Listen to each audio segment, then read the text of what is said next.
26 degrees. Welcome back to CP24 Breakfast Weekend. A lot of people wondering about the weather. We head over now to our weather specialist, Jill Colton, to find out a little bit more. And also, where are you? Well, you know what, guys?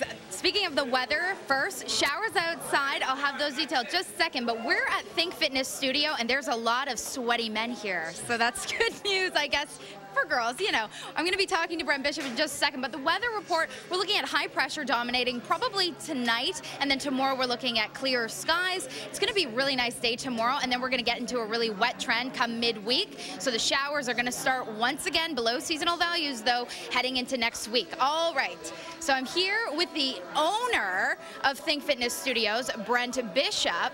So Brent is the ambassador, just so you know, for the 10K Sporting Life event. And that is the biggest fundraising event for Camp Ooch. It's a camp for children with cancer. So he's the brand ambassador, so that means that he's going to be training the people for the 10K Sporting Life. So what's involved in running a 10K? Well, I'm training the ambassador team, so there's a bunch of us, but I'm also the trainer for the ambassador team. So getting prepped for the Sporting Life 10K, I mean, it's coming up May 11th. It's not a lot of time.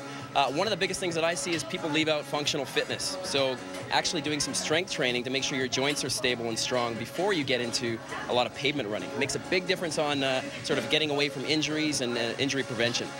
Okay, great. And if I've never run before, but I really want to donate to this event and I want to run in the event, what's it like starting from scratch? Like, is it tough? To actually train for it? Yes. Starting from scratch, it's not tough as long as you set your mind to it and you're consistent. You know, if you put aside 2 to 3 days a week of running and start off with a walk-run program, all you need really is 8 to 10 weeks.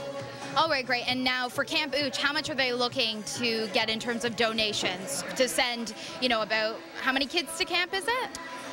Well, the more the merrier, for sure. The more lives you can impact, obviously, the better. Their goal is 2.2 million. So, and it's $3,500 per child for camp. All right, and where do we go to donate? Go to sportinglife.ca to donate, and even if you're not running, make sure you donate. All right, I'm going to send it back to you guys in the studio. Thank you. Awesome. Thanks. All right, CP24's weather specialist, Jill Colton, thank you so much for that. We'll be checking back in with Jill.